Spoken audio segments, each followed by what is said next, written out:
Hello बच्चों, कैसे हो आप लोग। मैं रविंद्र सिंह, स्वागत है आपका अपने चैनल केमिस्ट्रीडिया पे। ठीक है बच्चों, आज अपन एक्चुअल में ये जो 2024 में जो केमिस्ट्री का पेपर आया है जिसका कोड है 347G, इसको डिस्कस करने जा रहे हैं। इसका सॉल्यूशन देख रहे हैं कि इसमें क्वेश्चन किस तरह के थे, उनके आंसर वगैरह क्या होने थे। ठीक है, तो देखो मैं यहाँ पे क्वेश्चन पढ़ने का नंबर लगा रहा हूँ।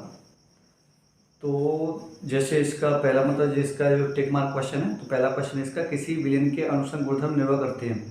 तो बेटा इसका पहला वाला आंसर जो है वो बिल्कुल सही है। पहला वाला जो है विलेय के कणों की संख्या था, ये बिल्कुल सही है। ठीक है, दूसरा क्वेश्चन है KMnO4 में Mn की ऑक्सीकरण संख्या है। तो बेटा यहाँ पे KMnO4 में Mn की ऑक्सीकरण कितनी होगी, वो होगी अपने पास में +7, मतलब इसका फोर्थ वाला सही है। ठीक है, तीसरा इसमें CONH3 का होल 4 Cl2, उसके बाद में ब्रैकेट के बाहर है Cl में CO की संयोजन संख्या क्या है। ठीक है, तो बेटा यहाँ पर संयोजन संख्या के लिए क्या करेंगे कि एक दंतुक लिगेंड है, 6 के 6 लिगेंड है, तो यहाँ पर दंतुकता इंटू लिगेंडों की संख्या, तो बेटा ये टोटल कितना हो गया 6 इंटू 1, तो मतलब 6 हो गई। तो बेटा इसका फोर्थ वाला सही है। ठीक है, ईटार अभिक्रिया में टोलुइन को बेंजोइनडाइड में ऑक्सीकृत करते हैं, तो बेटा क्रोमिल क्लोराइड द्वारा किया जाता है, मतलब इसका सेकंड वाला सही है, CrO2 Cl2। Benzene diazonium chloride की अभिक्रिया क्षारीय माध्यम में फिनोल से होने पर प्राप्त होता है, तो बेटा इसका सेकंड वाला आंसर सही है, पैरा हाइड्रोक्सी एजोबेंजीन। ठीक है ना, युग्मन की अभिक्रिया होती है बेटा वो। किस विटामिन की कमी से रतौंधी होती है, तो बेटा इसका विटामिन ए। ठीक है, ये तो बेटा 10th क्लास का है, विटामिन ए वाला 10th क्लास या छोटी क्लास का मान लो। अब इसके बाद दूसरे क्वेश्चन पर आ रहा है। दूसरे में का क्वेश्चन है किसी विलयन की मूलरता तथा मूलरता के बीच अंतर को स्पष्ट कीजिए, इनके मान तापक्रम में परिवर्तन के साथ किस प्रकार प्रभावित होते हैं। तो बेटा पहले अंतर की बात करें तो देखो जो अपनी मूलरता होती है बेटा उसमें विलयन का आयतन होता है, जबकि मूलरता में विलायक का भार होता है ना, किलोग्राम में। ठीक है, उसके बाद बेटा इसका मात्रक होता है मोल पर लीटर और मूलरता का मात्रक होता है मोल पर केजी। तो ये तो बेटा हो गया इसके अंतर। इसके बाद में और तीसरा अंतर इसी से लिख रहे हैं, इसी क्वेश्चन से, कि भाई जो मूलरता है वो ताप से प्रभावित होती है और जो मूलरता है वो ताप से प्रभावित नहीं होती। अच्छा, अगर अपन इससे ये कहें कि भाई मूलरता पर प्रभाव किस तरह से पड़ता है, तो आपको बताओ मूलरता में विलयन का आयतन आता है। और देखो आयतन एक्चुअल में किसी पदार्थ द्वारा घेरा गया जो स्थान होता है ना, उसको बोलते हैं आयतन। तो अगर मैं ताप बढ़ाऊँ तो ताप बढ़ाने पर क्या होगा, आयतन बढ़ेगा। भाई जो अपने मॉलिक्यूल वगैरह जो अणु या परमाणु वगैरह उनके बीच की दूरी बढ़ेगी, अगर दूरी बढ़ेगी तो बेटा वहाँ पे आयतन भी बढ़ेगा। ठीक है ना, तो अगर आयतन बढ़ेगा तो अपने मूलरता का फॉर्मूला क्या पढ़ रखा है कि मूलरता बराबर होती है विलय के मूल बट्टे विलयन का आयतन, यही होता है ना फॉर्मूला लीटर में। तो बेटा अगर ये वॉल्यूम बढ़ा तो इसके इनवर्स में आ रही है मूलरता, तो अगर ये वॉल्यूम बढ़ेगा तो मूलरता क्या होगी, कम हो जाएगी। तो बेटा यहाँ पे मूलरता घट जाती है। ठीक है, ख है इसका पाइरोलुसाइड से पोटेशियम परमैंगनेट बनाने की विधि का वर्णन कीजिए तथा परमैंगनेट आयन का संरचना सूत्र लिखिए। तो बेटा पाइरोलुसाइड क्या होता है, MnO2 है ना, मैग्नीशियम ऑक्साइड। तो बेटा ये मैंने लिया MnO2, यहाँ पे बेटा रिएक्शन होती है पोटेशियम हाइड्रोक्साइड के साथ में, इसको गला देते हैं, मतलब ऑक्सीजन की प्रेजेंस में, मतलब वायु की उपस्थिति में इसको गला देते हैं बेटा। तो यहाँ पे अपना क्या बनता है कि यहाँ पे बनता है पोटेशियम मैग्नेट K2MnO4 और साथ में बनता है वाटर। ठीक है, उसके बाद बेटा ये पोटेशियम जो मैग्नेट है K2MnO4 जो है, अगर इसको बेटा क्लोरीन के साथ में इसकी रिएक्शन करवा दे तो बेटा यहाँ पे आपको KMnO4 मिल जाता है और साथ में आपको क्या मिलता है, KCl। ठीक है ना, तो बेटा ये तो होगी इसके बनाने की मतलब अभिक्रिया है, तो इस तरह से बनाया जाएगा। और परमैंगनेट आयन का संरचना सूत्र लिखी, तो बेटा परमैंगनेट आयन कौन सा होता है, MnO4 है ना। तो कहाँ ये रहा MnO4, तो यहाँ पे देखो ये मैग्नेट आयन है, यहाँ पे परमैंगनेट आयन है। अच्छा, मैग्नेट आयन को देखो तो MnO4 पे चार्ज होता है बेटा माइनस का 2, यहाँ से देख लो है ना। और ये है परमैंगनेट आयन, तो बेटा इस पे चार्ज होता है MnO4 माइनस का सिंगल। तो बेटा यहाँ पे अगर इसकी शक्ल वगैरह बनाने जाए तो कैसे बनाएंगे इसकी शक्ल, कि ये तो अपने पास में मैग्नीज। ठीक है, एक ही ऑक्सीजन के लिए बॉन्ड कम रहने वाले, बाकी सभी ऑक्सीजन के लिए बॉन्ड पूरे रहने वाले। तो यहाँ पे एक ऑक्सीजन, दूसरा ऑक्सीजन यहाँ पे, तीसरा ऑक्सीजन चलो यहाँ पे लगा दो, और चौथा ऑक्सीजन चलो यहाँ पे मान लेते हैं कि ये हो गया अपने पास में चौथा ऑक्सीजन। तो बेटा ये होगी इसकी परमैंगनेट आयन की शक्ल। ठीक है, उसके बाद में ऊपर से यौगिकों में आयनन समाव्यता तथा बंधनीय समाव्यता को उदाहरण से समझाइए। तो बेटा आयनन समाव्यता क्या होती है कि जहाँ पे आयनिक परिसर डिफरेंट होते हैं। ठीक है ना, तो मतलब उनके संरचना सूत्र तो समान होंगे परंतु उनके आयन जो होंगे वो डिफरेंट होंगे, तो उन्हें बोलेंगे अपन आयनन समाव्यता। और बंधनीय समाव्यता को क्या बोलेंगे, जब जो अपना जो लिगेंड है वो कैसा हो, कम से कम 2 परमाणु द्वारा जुड़ने की क्षमता रखता है, उसको बेटा बोलते हैं बंधनीय समाव्यता। ठीक है ना, एग्जाम्पल में इसके लिखे दे रहा हूँ, इसको 18 में। ठीक है,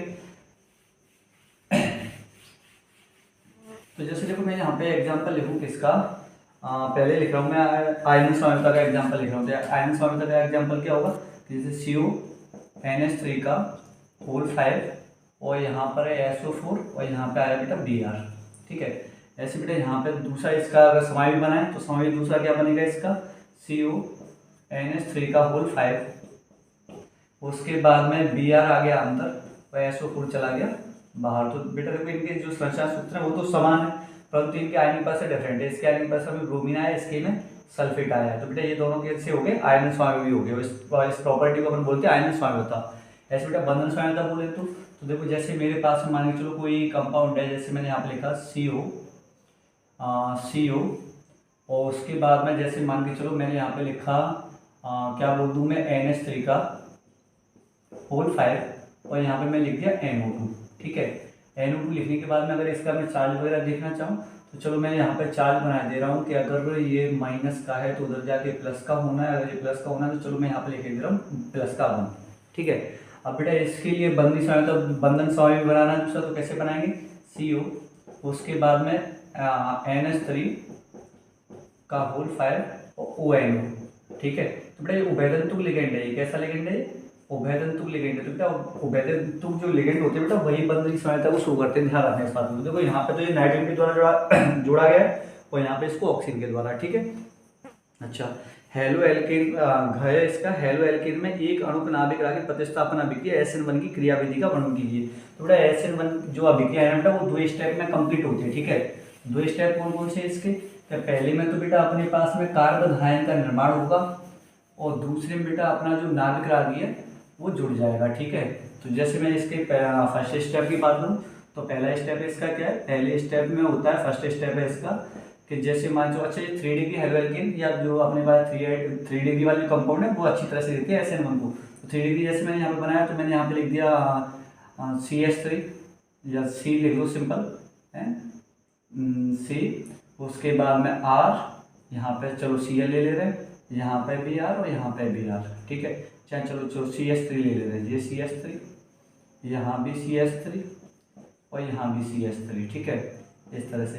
तो बेटा पहले स्टेप में क्या होगा, पहले स्टेप में ये जो Cl से दूर जाएगा तो ये हो जाएगा अपने पास में CH3, यहाँ पर हो जाएगा CH3, यहाँ पर भी CH3, यहाँ पे बेटा C पॉजिटिव और यहाँ पर Cl नेगेटिव। ये बन गया बेटा कार्बन आयन। ठीक है ना, पहले स्टेप में। दूसरे स्टेप में क्या होगा बेटा, नाभिक रागी आएगा, नाभिक रागी का यहाँ पे अग्नि दिशा से आक्रमण होना है।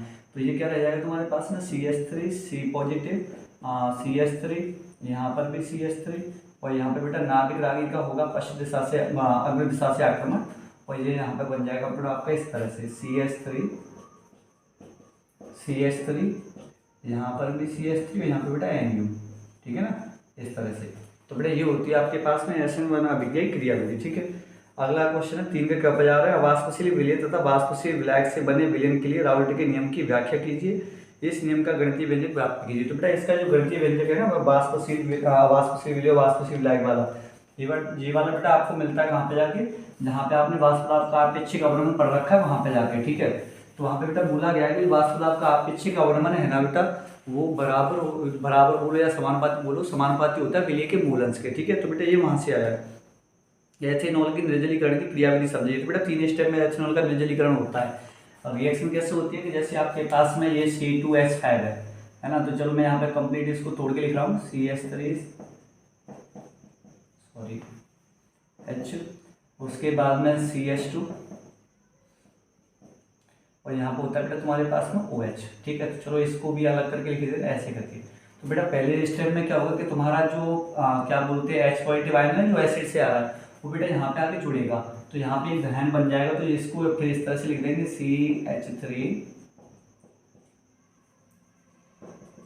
ऐसे करके C, यहाँ पे H, यहाँ पर भी H, यहाँ पे O और यहाँ पे बेटा अपने पास में आ गया प्लस और यहाँ पे हो गया अपने पास में H और यहाँ पे हो गया H। तो पहले तो मतलब ये H पॉजिटिव यहाँ पे आके जुड़ गया। ठीक है, उसके बाद में क्या होगा बेटा यहाँ से जल का अणु जाएगा दूसरे स्टेप में। दूसरे स्टेप में क्या होगा, यहाँ से जल का अणु जाएगा। बेटा ये रिएक्शन जो है ना आपको NCERT में दे रखी है प्रॉपरली।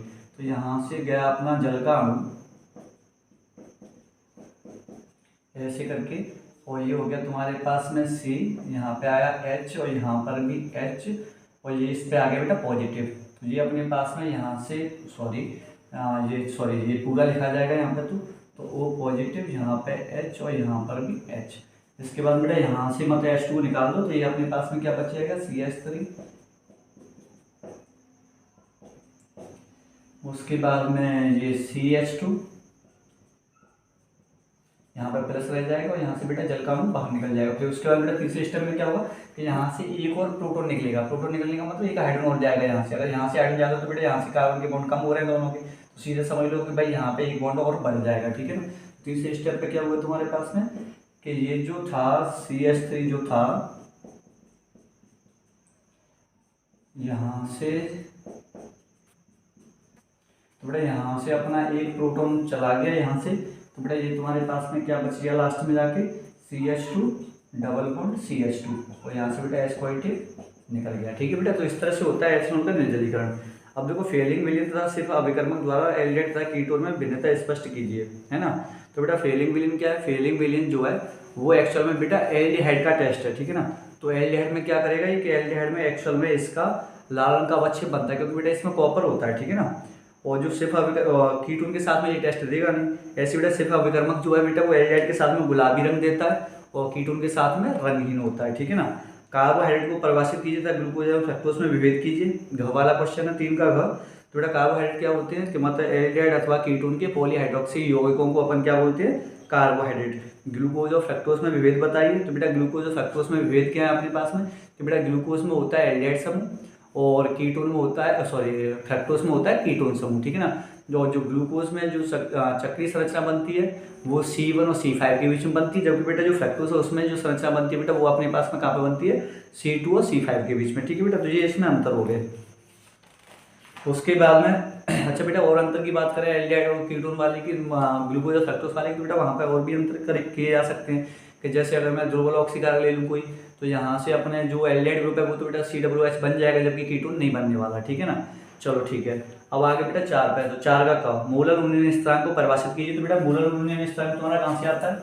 मोलर उन्नयन स्थिरांक आता है बेटा क्वथनांक के उन्नयन से। ठीक है ना। तो क्वथनांक के उन्नयन का फॉर्मूला क्या होता है तुम्हारे पास में? तो क्वथनांक के उन्नयन को बेटा अपन लिखते हैं डेल्टा टीवी से। किससे लिखेंगे? डेल्टा टीवी से। ठीक है ना। तो डेल्टा टीवी का बेटा फॉर्मूला क्या रहेगा? डेल्टा टीवी का फॉर्मूला रहेगा तुम्हारे पास में टीवी माइनस का T0V। ठीक है। टीवी क्या तुम्हारे पास में? विलयन का क्वथनांक और T0V क्या तुम्हारे पास में? शुद्ध विलय का क्वथनांक। ठीक है ना। और डेल्टा टीवी क्या है? क्वथनांक का उन्नयन। ठीक है। तो यहाँ से बेटा एक और फॉर्मूला और बनता है, डेल्टा टीवी जो है वो समानुपाती होता है मूललता के। और जैसे मैं यहाँ से मतलब समानुपात का चिन्ह हटाऊँ तो बेटा यहाँ पे एक कांस्टेंट आता है जिसको अपन बोलते हैं KBL, इसी को बेटा बोलते हैं मूलर उन्नयन स्थिरांक। ठीक है ना। तो इसको परिभाषित करना है तो मूलर उन्नयन स्थिरांक को बेटा कैसे परिभाषित करेंगे कि अगर मूललता का मान 1 हो जाए, मतलब एक मूलल विलयन के लिए क्वथनांक का जो उन्नयन है उसी को अपन मूलर उन्नयन स्थिरांक कहते हैं। ठीक है ना। तो अगर मूललता का मान 1 है तो बेटा अपने पास में डेल्टा टीवी किसके बराबर हो जाएगा? KB की। तो जो क्वथनांक का उन्नयन है वो उसी को अपन क्या बोल देंगे? KB बोल देंगे। ठीक है। अब उसके बाद बेटा 0.6 ग्राम यूरिया। तो बेटा ये न्यूमेरिकल है तो इसके लिए मैं फॉर्मूला यहाँ पे बना दे रहा हूँ। डेल्टा टीवी बराबर क्या रहेगा? KB इंटू मूललता का फॉर्मूला क्या होता है? विलय के मूल। विलय के मूल बोले तो अपने पास में, चलो मैं 2 लिखूंगा तो इसका मतलब विलय के लिए बात कर रहे हैं और 1 लिखेंगे तो विलायक के लिए। तो बेटा ये हो गया N2 भी लिख रहा है, मैं N2 को भी प्रॉपर तोड़ के लिख दे रहा हूँ। NCERT में फॉर्मूला बना रखा है W2 अपॉन में M2 इंटू में विलायक का भार आता है तो इसको लिख देंगे अपन W1। और अगर विलायक का भार ग्राम में दे रखा हो तो बेटा यहाँ पे मल्टीप्लाई हो जाता है 1000 का। ठीक है ना। तो चलो यहाँ पर देख रहे हैं कौन सी चीजें दे रखी है तुम्हें। तो 0.6 ग्राम यूरिया, तो मतलब यहाँ पे विलय का द्रव्यमान दे रखा है तो विलय के द्रव्यमान को अपन क्या लिख देते हैं? W2। तो बेटा यहाँ पे डेल्टा टीवी बराबर यहाँ पे जो गिवन डेटा है उसको मैं यहाँ पे लिख दे रहा हूँ, ऊपर लिख दे रहा हूँ, दिया है क्या क्या दे रखा है तुम्हें? एक तो W2 दे रखा है तुम्हें, कितना दे रखा है? 0.6 ग्राम दे रखा है। ठीक है। उसके बाद में इसका मूलर द्रव्यमान दे रखा है, मतलब M2 भी दे रखा है। तो M2 कितना दे रखा है तुम्हें? 60। जैसे ये होता है यही। W1 कितना दे रखा है बेटा? W1 दे रखा है तुम्हें 100 ग्राम। ठीक है ना, 100 ग्राम। जल में बने जलीय में क्वथनांक की गणना कीजिए बेटा। विलयन का क्वथनांक बताना है। विलयन क्वथनांक क्या होता है? टीवी। तुम्हें टीवी कैलकुलेट करना है। ठीक है ना। तो ठीक है, ये इसकी गणना करनी है तुम्हें, टीवी की गणना करनी है। जल का मूलर उन्नयन स्थिरांक का मान मतलब केवी भी दे रखा है बेटा तुम्हें। तो केवी तुम्हें कितना दे रखा है? 0.52 केल्विन किलोग्राम पर मोल। ठीक है ना, इस तरह से। उसके बाद में जल का क्वथनांक भी दे रखा है तुम्हें, मतलब जल का क्वथनांक बोले तो शुद्ध विलय का क्वथनांक, मतलब T0V भी दे रखा है। तो कहाँ पे लिख दी इसको यहाँ पे लिख दे रहा हूँ। T0V बराबर कितना दे रखा है तुम्हें? 373.15 केल्विन। 373.15 केल्विन। ठीक है ना। अब बेटा इतना डेटा दे रखा है तो ऐसा करो, डेल्टा टीवी जगह पे इसको लिख लो। तो ये क्या हो जाएगा तुम्हारे पास में? टीवी माइनस का T0V बराबर में KB इंटू में W2 इंटू में 1000 अपॉन में M2 इंटू में W1। ठीक है ना। आपको निकालना क्या बेटा, यहाँ पे तुम्हें निकालना है यहाँ पे TB। तो TB बेटा तुम्हें यहाँ पे कैलकुलेट करना है। तो इस फॉर्मूले में ये सारी वैल्यूज वगैरह रखोगे तो आंसर से बेटा तुम आराम से तुम्हारा आंसर आ जाएगा। ठीक है ना। तो बेटा इसको अपने आप कर लेना। वैद्युत रासायनिक सेल तथा वैद्युत अपघटनिक सेल के बीच अंतर को स्पष्ट कीजिए। तो बेटा अंतर तो बड़े आसान है इसके। वैद्युत रासायनिक सेल में तुम्हें पता है 2 पात्र होते हैं और यहाँ पे बेटा वैद्युत अपघटनिक सेल में केवल एक ही पात्र होता है। वैद्युत रासायनिक सेल जो है बेटा वो क्या करते हैं, रासायनिक ऊर्जा को वैद्युत ऊर्जा में चेंज करता है, जबकि इसका काम क्या है कि वैद्युत ऊर्जा को रासायनिक ऊर्जा में चेंज करेगा। ठीक है ना। उसके बाद में और भी देखें तो बेटा वहाँ पे जो वैद्युत रासायनिक सेल है उसमें नेगेटिव इलेक्ट्रॉन को एनोड और पॉजिटिव को कैथोड बोल देते हैं, जबकि यहाँ पर उल्टा होता है, यहाँ पे नेगेटिव वाले को कैथोड और पॉजिटिव वाले को एनोड बोलते हैं। कोलराउस का नियम क्या होता है, कोलराउस का नियम होता है कि मतलब किसी भी मतलब क्या बोलते हैं वैद्युत अपघटन की सीमांत मूलर चालकता में उसका प्रत्येक जो आयन है एक निश्चित योगदान देता है। ठीक है ना। तथा इसके अनुप्रयोगों को लिखिए। तो बेटा इसके अनुप्रयोग क्या है कि इसकी हेल्प से कोलराउस के नियम की हेल्प से अपन आराम से मतलब वियोजन स्तर की गणना कर सकते हैं, वियोजन की मात्रा की गणना कर सकते हैं और किसी दुर्बल वैद्युत अपघटन के लिए अपन सीमांत मूलर चालकता का निर्धारण कर सकते हैं। ठीक है बेटा, ये हो गए इसके क्या बोलते हैं अनुप्रयोग। अभिक्रिया की आणविकता तथा कोटि को परिभाषित कीजिए। तो बेटा आणविकता क्या होती है कि किसी भी संतुलित रासायनिक समीकरण में भाग उपस्थित अभिकारक अणुओं की संख्या को उसकी आणविकता कहते हैं। और कोटि क्या होती है, ये कोटि होती है बेटा किसी की अभिक्रिया के वेग में उपस्थित अभिकारकों की सांद्रताओं के घातांकों के योग को अपन अभिक्रिया कोटि कहते हैं। ठीक है बेटा। प्रथम कोटि अभिक्रिया के लिए वेग स्थान की समाकृत वेग समीकरण व्युत्पन्न कीजिए। तो बेटा जो फॉर्मूला है आपको वो फॉर्मूला आपको निकाल के देना है इसका। ठीक है। तो फॉर्म बेटा डेरिवेशन तो आपने कर रखा होगा, अगर नहीं किया हुआ है तो चलो मैं थोड़ा सा इसको बता दे रहा हूँ। ठीक है। तो डेरिवेशन किस तरह से करना है आपको, जैसे बेटा मैंने लिखा यहाँ पे कि माना कोई अभिक्रिया मेरे पास में जो अभिक्रिया R⁻P है। ठीक है। तो अपने पास में बेटा वेग के 2 फॉर्मूले होते हैं, एक होता है वेग बराबर माइनस का dr बट्टे में dt और दूसरा होता है बेटा तुम्हारे पास में वेग का वेग बराबर k r⁻n। ठीक है। तो बेटा यहाँ से दोनों बराबर हो गए तो ये हो गया अपने पास में dr बट्टे में dt बराबर में हो गया बेटा k r⁻n। ठीक है। उसके बाद बेटा जैसे ही r⁻n हुआ तो तुम्हें पता है प्रथम कोटि की अभिक्रिया के लिए ये 1 हो जाएगा तो यहाँ पे हो जाएगा तुम्हारे पास में kr। तो बेटा r को ले आएंगे नीचे, dt को ले जाएंगे उधर और माइनस को भी उधर ले जाएंगे। तो अपने पास में dr और बट्टे में बेटा जो r है वो किसके बराबर हो गया तुम्हारे पास में माइनस के dt के बराबर हो गया। ठीक है। अब बेटा इनका इंटीग्रेशन कर देंगे लिमिट लेके, मतलब इसका निश्चित समाकलन होना है। तो निश्चित समाकलन बेटा लिमिट कैसे लेना है कि t बराबर अगर मेरे पास में 0 मतलब अभिक्रिया स्टार्ट होगी उस समय बेटा अभिकारकों की जो सांद्रता है ना r, उसको बेटा अपन बोलेंगे r0 मतलब प्रारंभिक सांद्रता। अभिक्रिया में कोई टाइम लग जाए मान लीजिए t, तो बेटा यहाँ पे इस r को अपन क्या बोल देंगे rt मतलब अंतिम बची हुई सांद्रता होती है। तो बेटा यहाँ पे dr बट्टे r इसका इंटीग्रेशन क्या होता है, नेचुरल लॉग होता है इसका इंटीग्रेशन।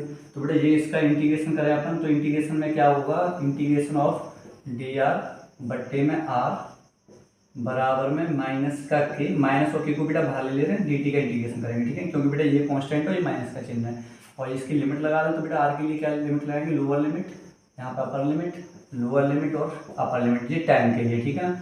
इसका इंटीग्रेशन हुआ तो बेटा ये तो रह गया तुम्हारे पास में ln r और ये हो गया तुम्हारे पास में ln r की लिमिट क्या है r0 से rt। ऐसे बेटा इसकी लिमिट देखें तो ये क्या रहेंगे तुम्हारे पास माइनस का k और dt का हो जाएगा बेटा t इंटीग्रेशन, तो इसका हो जाएगा 0 से लेकर t, अपर लिमिट लिख के माइनस का लोअर लिमिट, तो ये क्या हो जाएगा तुम्हारे पास में ln rt माइनस का ln r0 और ये बराबर हो जाएगा माइनस के kt के। अब बेटा इस वाले r0 को उधर लेके जाएंगे तो प्लस का हो जाएगा, तो इसका बेटा ये बन गया समाकलन वेग समीकरण ln rt बराबर हो जाएगा माइनस का kt प्लस का ln r0, ये बन गया बेटा इसका समाकलन वेग समीकरण। ठीक है बेटा। अब उसके बाद में LuOH3 की अपेक्षा LaOH3 अधिक क्षारीय क्यों होता है, क्योंकि बेटा देखो जैसे अपन लेंथेनॉइड वाली सीरीज में अगर मतलब लेफ्ट टू राइट जाते हैं मतलब बाएं से दाएं की ओर जाते हैं तो बेटा लेंथेनॉइड संकुचन देखने के लिए मिलता है, मतलब प्रभावी नाभिक की आकर्षण वृद्धि होती है जिसके कारण उनके आकार में मतलब कमी आती है। तो बेटा वहाँ पे क्या होता है आकर्षण बल में वृद्धि होती है। तो बेटा जैसे अपन देखें तो LaOH3 शुरुआत में ही है बिल्कुल, तो बेटा यहाँ पे आकर्षण सबसे कम होगा और LuOH3 जो काफ़ी आगे चल गया तो बेटा यहाँ वहाँ पे आकर्षण काफ़ी ज़्यादा मिलेगा। तो बेटा LaOH3 में अगर आकर्षण कम है तो बेटा ये आराम से OH3 को रिलीज कर देगा, तो जितनी आसानी से OH को छोड़ देगा उतनी ज़्यादा ये क्षारीय होगा। तो इसका मतलब जल्दी छोड़ने वाला है OH को तो बेटा ये ज़्यादा क्षारीय होगा, जो LuOH3 है वो कम क्षारीय होगा। संक्रमण तत्वों के अनुचुंबकीय लक्षण तथा रंगीन आयनों के बनने पर संक्षिप्त टिप्पणी लिखिए। तो बेटा अनुचुंबकीय लक्षण क्यों, क्योंकि बेटा अपने को पता है कि इनमें अयुग्मित इलेक्ट्रॉन पाए जाते हैं D1 से लेकर D9 तक आपको कोई ना कोई अयुग्मित इलेक्ट्रॉन देखने के लिए मिलेगा तो जब तक अयुग्मित इलेक्ट्रॉन होंगे तब तक ये कैसे होंगे, अनुचुंबकीय। रंगीन आयन क्यों बना रहे हैं, क्योंकि बेटा इनके जो अयुग्मित इलेक्ट्रॉन है वो शुरुआत में मतलब विकिरण जो मतलब विकिरण का अवशोषण करते हैं। तो अवशोषण जो होता है बेटा वो दृश्य क्षेत्र में होता है, ठीक है ना, क्योंकि वो अवशोषण करने के बाद में कहाँ पे जाएंगे, वो ऊर्जा स्तर में डी कक्षा के जो इलेक्ट्रॉन है वो डी संक्रमण होता है उस समय। तो बेटा वो कहाँ पे जाएंगे, वो ऊर्जा स्तर में। तो उस समय बेटा जो जिन्होंने जितनी आवृत्ति का इन्होंने प्रकाश अवशोषित किया है वो प्रकाश एक्चुअल में दृश्य क्षेत्र का होता है। तो बेटा उसके जो पूरक रंग है वो ये शो करेंगे, ठीक है बेटा। तो इस वजह से इसके आयन कैसे बनेंगे, रंगीन बनेंगे। ईंधन सेल क्या होते हैं कि बेटा जहाँ मतलब ऐसे सेल जहाँ पे ईंधनों की दहन ऊर्जा का उपयोग वैद्युत ऊर्जा के मतलब किया जाता है, दहन ऊर्जा को वैद्युत ऊर्जा में चेंज करते हैं बेटा, उन्हें अपन क्या बोलते हैं, ईंधन सेल बोलते हैं। साधारण सेल की तुलना में H2O2 ईंधन सेल के 2 लाभों का वर्णन कीजिए। तो बेटा इसका पहला लाभ तो यही है कि भाई ये बिल्कुल इको फ्रेंडली है, बोले तो मतलब इनमें से कोई पर्यावरण प्रदूषण वगैरह नहीं होता, ठीक है ना।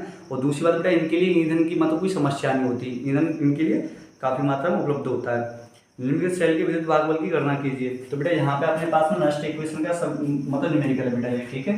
तो नस्ट इक्वेशन का न्यूमेरिकल कैसे होता है, नस्ट इक्वेशन का मैं यहाँ पे फॉर्मूला लिख रहा हूँ सिंपल वाला। तो फॉर्मूला क्या है तुम्हारे पास में, E cell equals to E naught cell minus का 0.0591 अपॉन में एन लॉग ऑक्सीडेशन की सांद्रता बट्टे मीटर रिडक्शन की सांद्रता। बेटा ये होता है इसका फॉर्मूला, ठीक है ना। तो आपको बेटा देखो वैल्यू यहाँ पे दे रखी है। तो जो अपना लेफ्ट हैंड पे वहाँ पे ऑक्सीकरण की सांद्रता और जो राइट हैंड पे वहाँ पे अपचयन की सांद्रता है, ठीक है बेटा।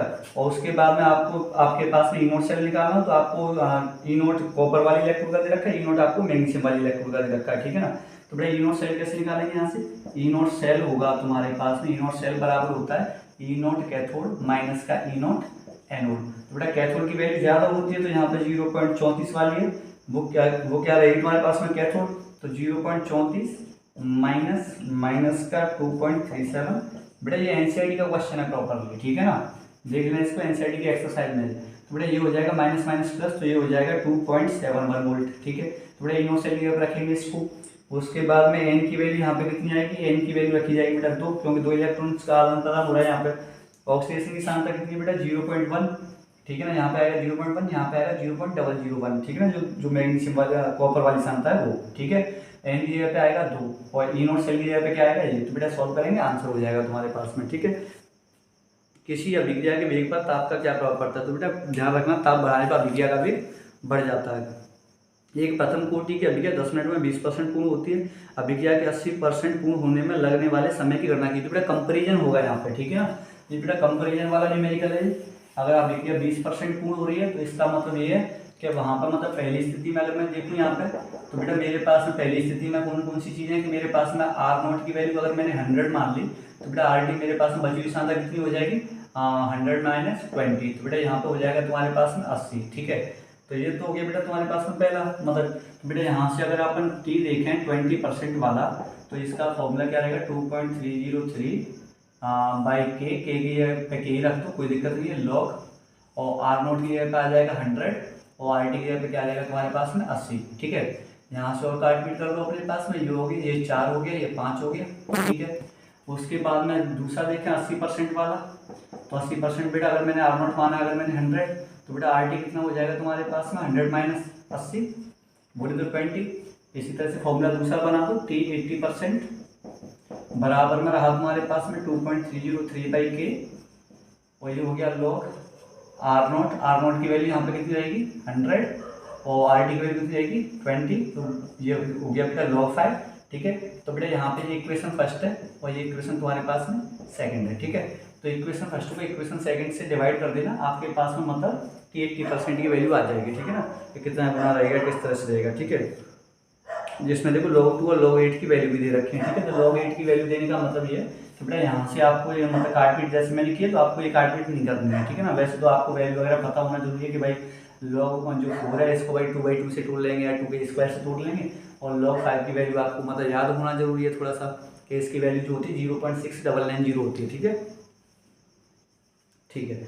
उसके बाद में CrNH3 का होल 6 3.1 चुंबकीय, जबकि NiCN4 टू पॉजिटिव प्रतिचुंबकीय है। तो बेटा इसको अगर सॉल्व करके देखेंगे अब हम वीवीटी थ्योरी से, तो बेटा यहाँ पे जो Cr वाला जो कंपाउंड है ना NH3 वाला, इसमें बेटा आपको अयुग्मित इलेक्ट्रॉन देखने के लिए मिल रहे होंगे, जबकि यहाँ पे Cn वाले में आपको सबके सब इलेक्ट्रॉन युग्मित दिख रहे होंगे। तो जहाँ पे अयुग्मित इलेक्ट्रॉन होंगे वो अनुचुंबकीय, जहाँ पे सबके सब इलेक्ट्रॉन युग्मित होंगे वो कैसा रहेगा, प्रतिचुंबकीय रहेगा बेटा। ठीक है, निम्नलिखित उपसंश्लेषण यौगिकों के IUPAC नाम लिखिए। तो चलो बेटा IUPAC नाम की बात कर ले रहे हैं, इसको 18 में।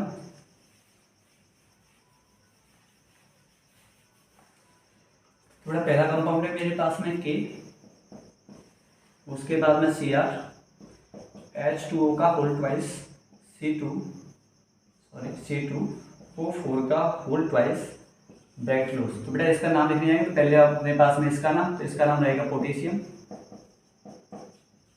अंदर बेटा लिगेंडों के नाम, दो तरह के लिगेंडों, तो बेटा अंग्रेजी वर्णमाला क्रम में नाम लिखा था, इसको बोलते हैं ऑक्सीलेटो, इसको बोलते हैं एक्वा। तो पहले बेटा एक्वा को लिखा जाएगा, तो इसको लिखेंगे डाई एक्वा। उसके बाद बेटा इसको लिखेंगे डाई ऑक्सीलेटो, नेगेटिव लिगेंड है तो ओ की साउंड आएगी, एडो की साउंड आएगी, ठीक है ना।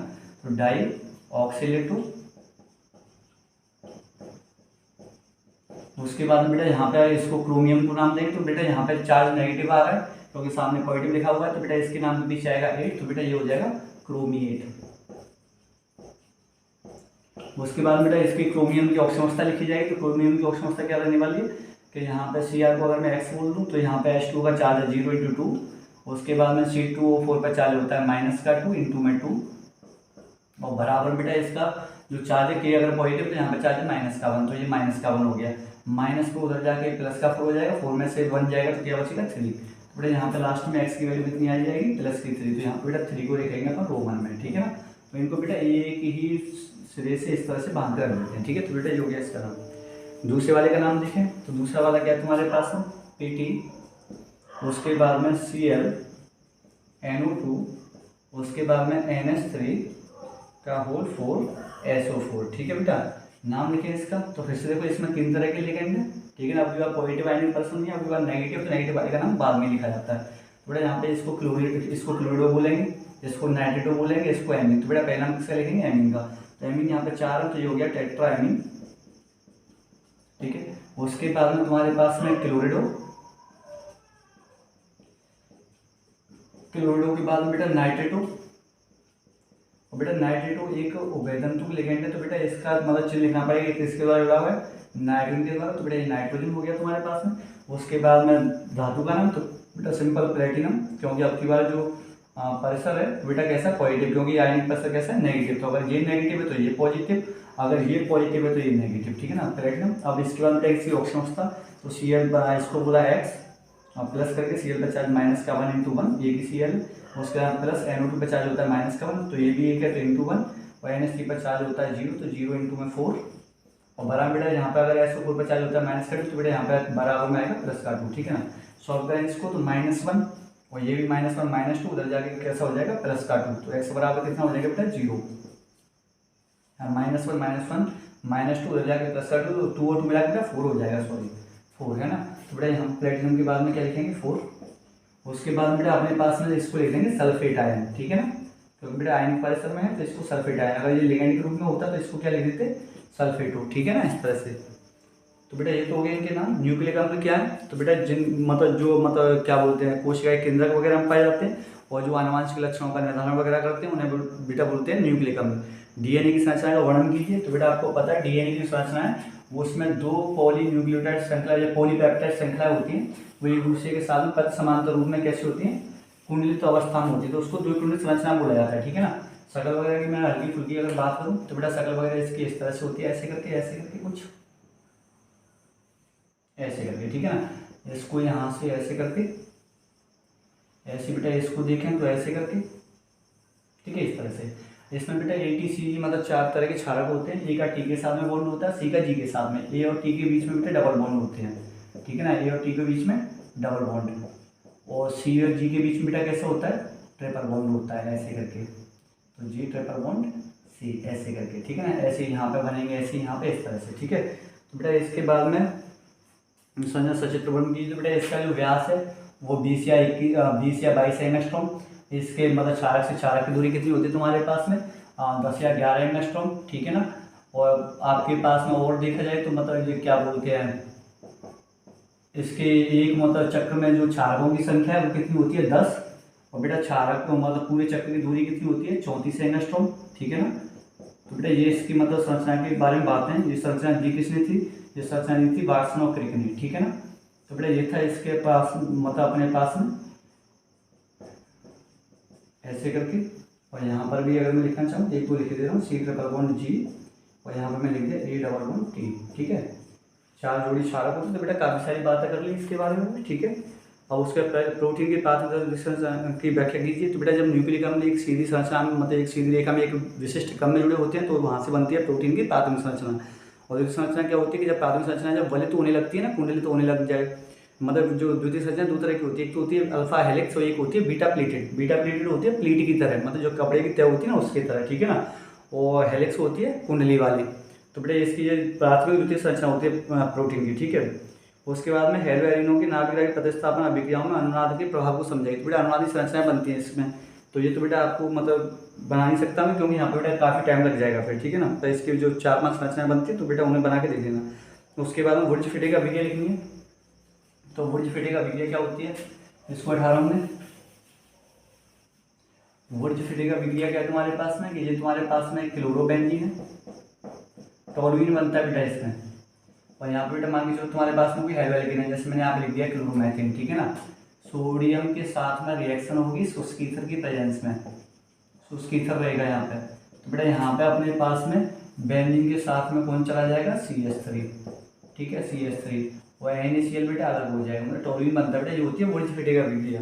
फिडरक्राफ्ट अभिक्रिया क्या होती है तो बेटा आपके पास मान चलो ये कोई हेलो एरीन है, ठीक है, CH3Cl, जिसकी एक्शन अगर बेटा मैंने इसके साथ में करवा दी CH3Cl के साथ में करवा दी मैंने। तो बेटा यहाँ पे लेना होता है निर्जल AlCl3, निर्जल AlCl3। तो बेटा यहाँ पे दो तरह के उत्पाद बनते हैं, एक बनता है ऑर्थो, एक बनता है पैरा, है ना।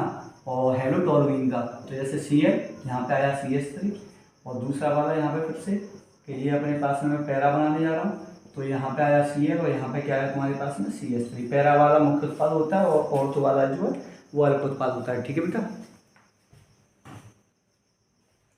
अब इसके बाद बेटा जो अगला क्वेश्चन जो है, पहले क्वेश्चन को डिस्कस करने जा रहे हैं, क्या होता है जब केवल रासायनिक समीकरण कीजिए। बेटा मैं अथवा वगैरह सारे क्वेश्चन वगैरह डिस्कस कर रहा हूँ, ठीक है ना। तो एथिल ब्रोमाइड की अभिक्रिया सोडियम एथोक्साइड से होती है। तो बेटा ये विलियमसन का ईथर संश्लेषण है, ठीक है ना। तो एथिल मतलब यहाँ से बेटा ईथर बन जाएगा। ईथर बनने का मतलब क्या है, तो जैसे मैंने यहाँ पर लिखा एथिल ब्रोमाइड की अभिक्रिया। तो एथिल ब्रोमाइड क्या रहेगा तुम्हारे पास में C2H5Br। इसकी अभिक्रिया किसके साथ में, सोडियम एथोक्साइड के साथ में, मतलब C2H5O Na के साथ में। तो बेटा यहाँ से क्या बनेगा तुम्हारे पास में C2H5O C2H5 C2H5O C2H5 ether बन गया तुम्हारे पास में एथॉक्सी एथिन या डाइएथिल ईथर। और साथ में बेटा तुम्हारा NaBr क्या हो गया, अलग हो गया, ठीक है। तो बेटा पहला था ये एथिल क्लोराइड की अभिक्रिया एल्कोहल KCN से होती है। तो बेटा नाभिक की प्रतिस्थापन की अभिक्रिया है। तो दूसरे वाले को देखा तो C2H5Cl, इसकी बेटा अभिक्रिया करवाई मैंने KCN के साथ में, ठीक है ना। एल्कोहलिक है, मैं लिख दे रहा हूँ यहाँ पे कि बेटा ये एल्कोहलिक है। तो इसकी अभिक्रिया करवाई तो बेटा ये Cn जो है वो Cl को रिप्लेस कर देगा, क्या कर देगा, रिप्लेस। तो बेटा ये हो जाएगा तुम्हारे पास में C2H5Cn, ठीक है। और यहाँ से बेटा KCl हो गया अलग, ठीक है। तीसरी जगह क्लोरोबेंजीन की अभिक्रिया नाइट्रिक अम्ल से होती है। तो बेटा ऑर्थो पैरा नाइट्रो मतलब क्या बोलते हैं क्लोरो नाइट्रो क्लोरोबेंजीन बन जाएंगे, ठीक है ना। N ब्यूटाइल क्लोराइड की अभिक्रिया एल्कोहल KOH से होती है। तो N बोले तो नॉर्मल। तो यहाँ पे बेटा ब्यूटिल कैसा बनेगा नॉर्मल वाला, बिल्कुल सीधी चेन। तो CH3 CH2 CH2 CH2 और उसके बाद में यहाँ पे क्या आ जाएगा तुम्हारे पास Cl। और इसके अभिक्रिया किससे करवा रहे हैं, एल्कोहलिक QH से। तो QH कैसा है, एल्कोहलिक। तो बेटा जैसे ये वाली रिएक्शन होती है ना, तो बेटा ये वाली जो रिएक्शन है एल्कोहलिक, तो बेटा ये वाली जो रिएक्शन है यहाँ पे बेटा निर्जलीकरण होता है। निर्जलीकरण के बाद में बेटा इसका एल्कीन बन जाता है, क्या बन जाता है, एल्कीन। तो एल्कीन बेटा इसके दो बनेंगे, या तो बॉन्ड डबल बॉन्ड मतलब यहाँ पे डबल बॉन्ड आएगा या फिर यहाँ पे, तो दोनों ही बनते हैं बेटा यहाँ पे। तो यहाँ पे तुम्हारी इच्छा हो तो कोई एक लिख सकते हो, कोई दिक्कत वाली बात नहीं। तो यहाँ पे CH3 ये हो गया CH डबल बॉन्ड CH, यहाँ पे हो गया तुम्हारे पास में CH3, ठीक है बेटा। इस तरह से डबल बॉन्ड आ जाता है। एथिल ब्रोमाइड की अभिक्रिया शुष्क ईथर की उपस्थिति में मैग्नीशियम धातु से होती है। तो बेटा यहाँ पे ग्रीनार्ड अभिकर्मक बनता है। मतलब मैं यहाँ पर रिएक्शन लिखूँ तो रिएक्शन इस तरह से होती है कि तुम्हारे पास में एथिल ब्रोमाइड है तो मतलब C2 सॉरी मैं बेटा इसमें इंक डालूँ,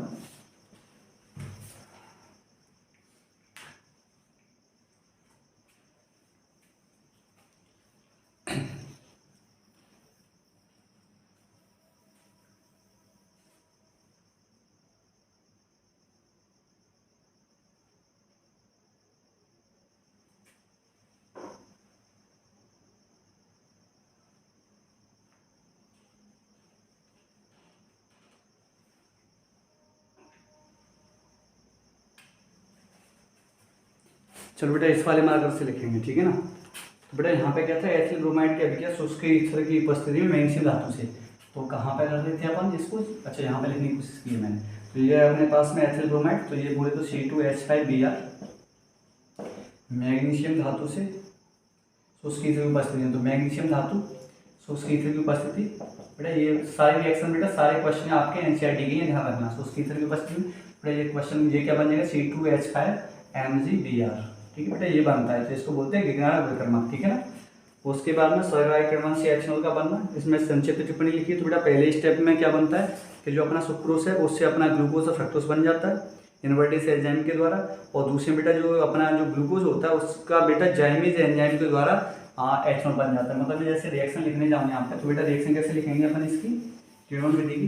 पहली रिएक्शन में क्या होगा तुम्हारे पास में, पहली किरणवन विधि है ना, हाँ बिल्कुल। तो देखो जैसे C12H22O11, ठीक है बेटा, यहाँ पे इसका जलपठन करवा रहा है, और किसके द्वारा हो रहा है जलपठन द्वारा, इन्वर्टेज एंजाइम के द्वारा, इन्वर्टेज, ठीक है। तो बेटा यहाँ पे एक तो बनेगा ग्लूकोज C6H12O6 और दूसरा बनेगा बेटा फ्रक्टोज C6H12O6, ठीक है। उसके बाद बेटा दूसरे स्टेप में क्या होगा, ये जो ग्लूकोज है ये आएगा तुम्हारे पास में, तो C6H12O6 आएगा, और जाइमेज एंजाइम के द्वारा बेटा ये देगा तुम्हें एथेनॉल C2H5OH, और साथ बेटा यहाँ से कार्बन डाइऑक्साइड गैस क्या हो जाएगी, निकल जाएगी, मुक्त हो जाएगी यहाँ से, ठीक है बेटा। तो ये होता है तुम्हारे पास में सर्करा से किरणवन विधि। रायमर टीमन अभिक्रिया बेटा तुम्हारे पास में, तो रायमर टीमन अभिक्रिया में क्या बनता है बेटा, तुम्हारा सैलिसाइलडिहाइड बनता है, ठीक है ना। तो मैं इसको लिखने जाऊँगा यहीं पर रायमर टीमन अभिक्रिया को, चलो इसको मैं साफ कर रहा हूँ, ठीक है। चलो यहाँ पे लिखे दे रहा हूँ मैं। तो देखो रायमर टीमन अभिक्रिया में क्या होता है, रायमर टीमन अभिक्रिया में सबसे पहले बेटा तुम्हारे पास में होता है फिनोल, ठीक है। थोड़ा छोटा लिख रहा हूँ, आप शायद देख लेंगे आराम से। फिनोल की अभिक्रिया अपन किसके द्वारा, चलिए सोडियम हाइड्रोक्साइड और क्लोरोफॉर्म के साथ कराते हैं, CHCl3 के साथ, ठीक है बेटा। एक स्टेप को मैं मिस कर रहा हूँ, एनसीईआरटी में दे रखा है, जहाँ पे मध्यवर्ती कंपाउंड बनते हैं, जहाँ पे CHCl2 जाके जुड़ जाता है, ठीक है ना। तो चलो मैं उसको भी लिख दे रहा हूँ यहाँ पर, अगर ऐसी बात है तो उसको भी देख लेते हैं। तो बेटा यहाँ पे तुम्हारे पास में क्या बनेगा कि ये जो फिनोल है,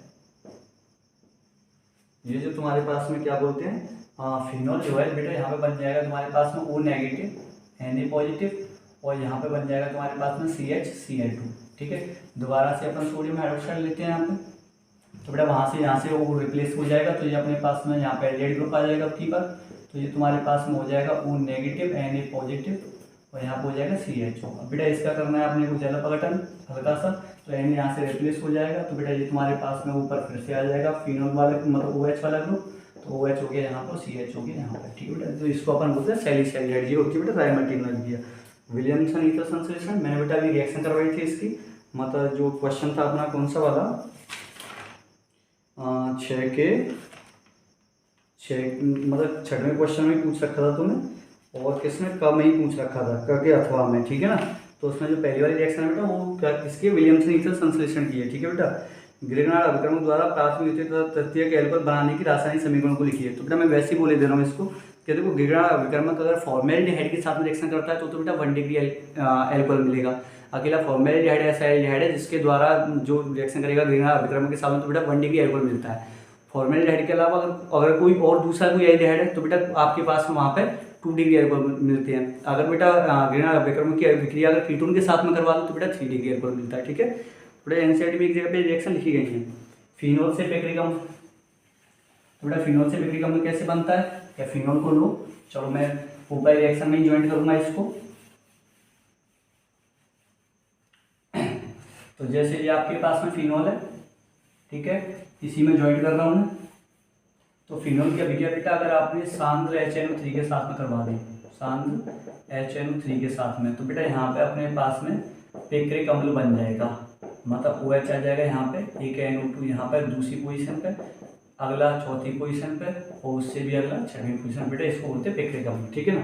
उसके बाद एथेनॉल से मेथनॉल बनाना बेटा, तो यहाँ पे मतलब थोड़ा सा मतलब बड़ा कन्वर्जन है, थोड़ा सा ही बड़ा है, ज़्यादा बड़ा नहीं। चलो ये इसको कर ले रहे हैं। तो एथेनॉल था मेरे पास में C2H5OH था, ठीक है। इसका बेटा मैंने कर दिया ऑक्सीकरण, मैंने किया, मैंने फुल ले लिया, क्षारीय या अम्लीय कैसा भी ले लो बेटा, ये अपने पास में बन जाएगा CH3COOH, ठीक है। इसके बेटा क्षारीय मतलब किसी क्षारीय धातु के साथ में रिएक्शन करवा दो, बेटा ये बन जाएगा तुम्हारे पास में CH3COONA, यहाँ से बेटा बे कार्बोक्सीकरण लगा दो, बोले तो सोडा लाइन NaOH प्लस का CaO। तो बेटा यहाँ से अपने पास में बाकी का सारा कलेश हट जाएगा और ये क्या रह जाएगा तुम्हारे पास में CH4, ठीक है ना। और यहाँ से Na2CO3 तुम्हारा क्या हो जाएगा, अलग हो जाएगा। अब बेटा यहाँ से अगर मैं किसी मतलब हैलोजनीकरण की रिएक्शन कर दूँ, हैलोजनेशन कर दूँ इसका Cl2 के साथ रिएक्शन और सूर्य के प्रकाश की उपस्थिति में H लिख दे रहा हूँ, चलो ठीक है चलेगा, H लिख दो या UV रेस लिख दो, जैसे भी लिखें। तो बेटा ये बन जाएगा तुम्हारे पास में CH3Cl बन जाएगा, ठीक है ना। अब बेटा CH3Cl से अपन बना देंगे एल्कोहल, तो कैसे बनाएंगे अपन कि मैं यहाँ पर लूँगा जलीय KOH, जलीय KOH। बेटा एल्कोहल KOH नहीं लेना, डबल बॉन्ड दे देगा, ठीक है ना। जलीय KOH लेंगे तो बेटा यहाँ पे क्या बन जाएगा तुम्हारे पास में CH3OH बन जाएगा, मैथेनॉल बनेगा, ठीक है। तो बेटा इस तरह से अब बनता है एथेनॉल से मैथेनॉल, ठीक है। अब बेटा इसके बाद में अगला क्वेश्चन है तुम्हारे पास में 7 का, निम्नलिखित पर संक्षिप्त टिप्पणी लिखिए कैनिजारो अभिक्रिया। तो कैनिजारो अभिक्रिया में क्या होता है, इसको मैं यहाँ पे लिख रहा हूँ। बेटा दो होंगे तुम्हारे पास में फॉर्मेल्डिहाइड के अणु, मैं उसी बेस में लिख रहा हूँ जिस बेस में बेटा आपके एनसीईआरटी ले रखा है, ठीक है ना। कैनिजारो ये ना, हाँ कैनिजारो। तो बेटा इसकी अभिक्रिया करवाएंगे अपन सांद्र KOH के साथ में। KOH कैसा रहेगा तुम्हारे पास में, सांद्र रहेगा। तो बेटा यहाँ पे तुम्हारे पास में एक तो बन जाएगा इसका मैथेनॉल, एक तो बन जाएगा इसका मैथेनॉल, मतलब इसका एक अणु जो है वो अपचयित होता है, दूसरा अणु इसका ऑक्सीकृत होता है और दूसरा बना देगा बेटा पोटेशियम का फॉर्मेट, ठीक है ना, HCOOK, ठीक है। तो बेटा ये होते हैं तुम्हारे पास में क्या बोलते हैं, कैनिजारो अभिक्रिया। गाटरमान कोच अभिक्रिया कौन सी होती है, तो बेटा आपके पास में सिंपल बेंजीन होता है, बेंजीन की अभिक्रिया करवाते हैं बेटा CO मतलब कार्बन मोनोऑक्साइड और HCl के साथ में। प्रेजेंस होती है बेटा यहाँ पे निर्जल AlCl3 की, या फिर CuCl भी ले सकते हैं अपन, ठीक है ना। तो बेटा यहाँ पे अपने पास में क्या बनता है, यहाँ पे बेटा अपने पास में बनता है बेंजल्डिहाइड। ये बेटा बेंजल्डिहाइड के बनाने का प्रोसेस है ना। तो बेटा ये रिएक्शन अपने पास में कौन सी होगी, ये रिएक्शन होगी गाटरमान कोच। एल्डोल संघनन, एल्डोल संघनन क्या होता है बेटा, ऐसी एल्डेट जिनके पास में क्या बोलते हैं अल्फा हाइड्रोजन होता है, वो बेटा वो देते हैं एल्डोल संघनन, जिनके पास में अल्फा हाइड्रोजन नहीं होता वो देते हैं बेटा कैनिजारो, ठीक है ना, ध्यान रखना है इस बात का। चलो बेटा आगे बढ़े अपन, एल्डोल संघनन को लिखें तो CH3CHO, ठीक है, CH एल्डोल लिया ना, हाँ ठीक है। बेटा यहाँ पे अपन क्या करेंगे, यहाँ पे देखो सांद्र KOH लिया था, यहाँ पे अपन लेंगे तनु सोडियम हाइड्रोक्साइड ले लेना है, ठीक है, बिल्कुल प्रॉपर एनसीईआरटी का प्रोसेस हो गया है।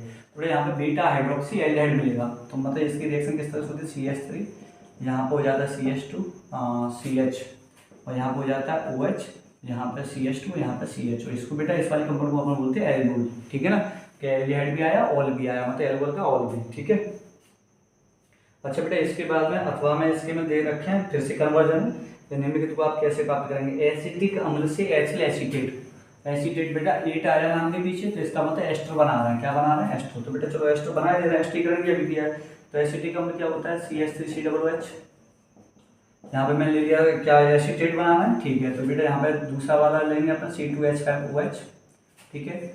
रिएक्शन में बेटा अपने पास में यहाँ पे एसिडिक मीडियम रहेगा तुम्हारे पास में, तो ये क्या बन जाएगा CH3COOC2H5, तो ये तो बन गया बेटा तुम्हारे पास में एथिल एसीटेट और साथ में यहाँ से वाटर चला गया बाहर, ठीक है।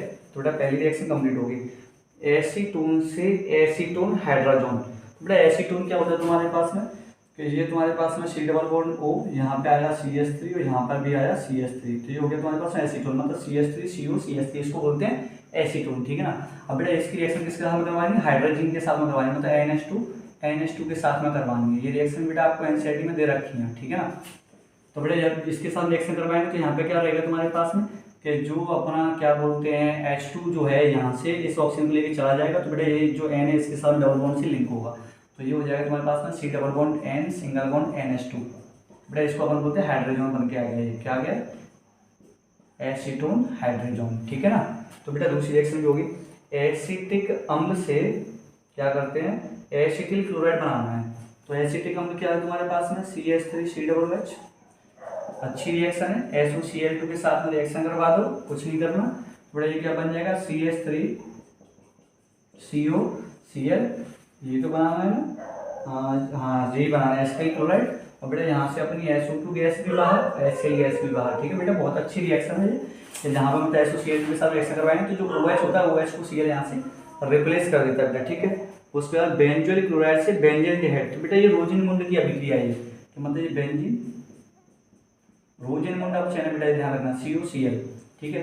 यहाँ पे बेटा पैलेडियम और BaSO4 लेना है, बेरियम सल्फेट लेना है। तो बेटा यहाँ से तुम्हारे पास में क्या बन जाएगा, बेंजील्डिहाइड सिंपल। ठीक है, तो ये हो गया तुम्हारे पास में बेंजीन, और बेंजीन के साथ में यहाँ पर कौन आ गया, CHO। ठीक है बेटा, उसके बाद वाली रिएक्शन कौन सी है कि बेंजामाइड से बेंजोइक अम्ल बनाना है। ठीक है, तो मैं बेटा इसको हटा रहा हूँ। बेंजामाइड से क्या बनाना है, बेंजोइक अम्ल। तो बेंजामाइड क्या होता है कि बेंजीन के साथ में एमाइड ग्रुप, सॉरी ज़्यादा खराब बन गया। तो ये बेटा बेंजीन, यहाँ पे तुम्हारे, चलो मैंने यहाँ पे लिया CONH2, तो ये तो हो गया बेटा बेंजामाइड। अब बेटा इसका कुछ नहीं करना, तुम्हें जल अपघटन कर देना है। क्या कर देना है, H3O पॉजिटिव या H2 ले लो और यहाँ पे लिख लो H पॉजिटिव। ठीक है ना, तो अपने को ये तो बनाना बेंजोइक अम्ल। हाँ ठीक है, तो यहाँ से एक हाइड्रोजन इसके साथ में, OH इसके साथ में। ठीक है बेटा, ये बन गया तुम्हारे पास में बेंजोइक एसिड। ठीक है, C OOH, और यहाँ से अमोनिया गैस हो गई अलग। ठीक है, तो बेटा ये हो गई अगली वाली रिएक्शन। उसके बाद बेटा खय सात के मतलब सात के खामे देखें अपन, निम्नलिखित पर संक्षिप्त टिप्पणी लिखिए। तो बेटा पहली अपने पास में गैब्रियल थैलीमाइड संश्लेषण। तो बेटा इस वाली लेंदी रिएक्शन है, 2 नंबर में इसी वजह से बेटा पेपर में दे रखे हैं, मैं इसको करने का नंबर लगा रहा हूँ। ठीक है, तो देखो गैब्रियल थैलीमाइड में बेटा क्या होगा कि सबसे पहले तुम्हारे पास में थैलीमाइड होगा। ठीक है ना, तो ये अपने पास है benzene, C double bond O, सही बोल रहे हैं, हाँ ठीक है, गैब्रियल थैलीमाइड ये। इसके बाद बेटा यहाँ पे N और यहाँ पे H इस तरह से। ठीक है, अब बेटा इसके बाद में क्या करेंगे अपन, इसकी रिएक्शन बेटा पोटेशियम हाइड्रोक्साइड के साथ में करवा देंगे, QH के साथ में। QH के साथ में करवाएंगे, K यहाँ पे आ जाएगा, तो ये बन जाएगा तुम्हारे पास में benzene, C double bond O, यहाँ पर भी C डबल बॉन्ड O, यहाँ पर हो गया N, यहाँ पर हो गया K, इसके साथ में लिंक। अब बेटा इसकी रिएक्शन करवा दी मैंने RX के साथ में। ठीक है ना, मतलब हेलोएल्केन के साथ में। बेटा यहाँ से अब R रिप्लेस कर देगा इसको, तो ये फिर से ऐसे ही बनेगा कुछ। तो ये हो गया तुम्हारे पास में बेंजीन, ये हो गया C डबल बॉन्ड O, यहाँ पर भी C डबल बॉन्ड O, और यहाँ पर हो गया तुम्हारे पास में N, और यहाँ पर हो गया तुम्हारे पास में R, ये बन गया तुम्हारे पास में। उसके बाद बेटा अपन क्या करेंगे, सोडियम हाइड्रोक्साइड के साथ में इसकी बेटा कर देंगे रिएक्शन। किसके साथ में, सोडियम हाइड्रोक्साइड के साथ में। तो चलो मैं इसको चलो यहाँ से ऐसे बना दे रहा हूँ, सोडियम हाइड्रोक्साइड लिया बेटा मैंने, NaOH। ठीक है, NaOH की बेटा 2 मॉलिक्यूल काम में आते हैं, यहाँ पे ध्यान रखना। तो ये हो जाएगा तुम्हारे पास में बेंजीन, ये हो जाएगा तुम्हारे पास में C डबल बॉन्ड O, और यहाँ C डबल बॉन्ड O, उसके बाद फिर से मतलब क्या बोलेंगे इसका 2 हाइड्रोजन यहाँ से। ठीक है, तो ये हो जाएगा तुम्हारे पास में O नेगेटिव, Na पॉजिटिव लिखना चाहें तो। ठीक है ना, ऐसे यहाँ पर बेटा C डबल बॉन्ड O, यहाँ पर भी O नेगेटिव, Na पॉजिटिव, और साथ में क्या बनेगा Rn, और 2 यहाँ से हाइड्रोजन, तो बेटा क्या बन जाएगा RnH2। मतलब बेटा 1 डिग्री एमिन बनाने की अभिक्रिया है, ध्यान रखना। ठीक है, ऑफमैन ब्रोमाइड निम्नीकरण अभिक्रिया। चलो बेटा इसको भी लिख ले रहे हैं ऑफमैन ब्रोमाइड को। ऑफमैन ब्रोमाइड में क्या बेटा कि जहाँ पे निम्नीकरण का मतलब है कार्बन की संख्या कम हो जाती है, मतलब एमाइड से जो एमीन बनने वाला है उसमें एमाइड के अपेक्षा एक कार्बन कम मिलेगा। तो यहाँ से जैसे मैंने लिखा RCONH2, RCONH2, उसके बाद बेटा यहाँ पे आएगा Br2 और सोडियम हाइड्रोक्साइड, है ना, Br2 और सोडियम हाइड्रोक्साइड। ठीक है बेटा, तो यहाँ से अपने पास में RnH2 मिल गया, RnH2 मिल गया तुम्हें, और तुम्हें यहाँ से क्या मिलेगा, NaBr मिल गया तुम्हें, NaBr, और बेटा तुम्हें NaBr के अलावा और यहाँ पे क्या मिलने वाला, Na2CO3, Na2CO3, यहाँ सही है, Na2CO3। ठीक है बेटा, और साथ में यहाँ पे अपने को क्या मिलेगा, वाटर, बोले तो H2O। ठीक है बेटा, ये सारी चीज़ें मिलेंगी तुम्हें, RCONH2, Br2, NaOH। तो यहाँ से ये और यहाँ से ये बेटा बिल्कुल सही। ठीक है ना, तो बेटा ये होगी तुम्हारे पास में ऑफमैन ब्रोमाइड निम्नीकरण अभिक्रिया।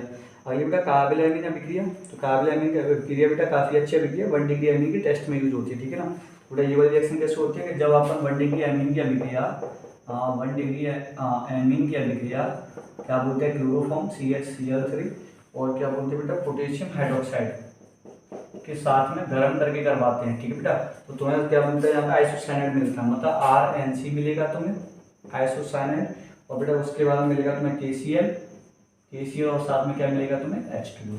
ठीक है, तो बेटा ये होती है कार्बन एमीन अभिक्रिया।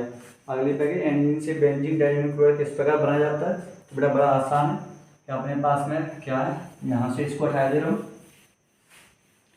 एनिलीन बना दें पहले, यह तुम्हारे पास में एनिलीन, NH2। उसके बाद बेटा इसकी अभी क्या करवा दी मैंने, NaNO2 और साथ में HCl। इन दोनों के द्वारा बेटा HNO2 बनता है नाइट्रस अम्ल। अभी की एक्शन बेटा उसके साथ में होती है।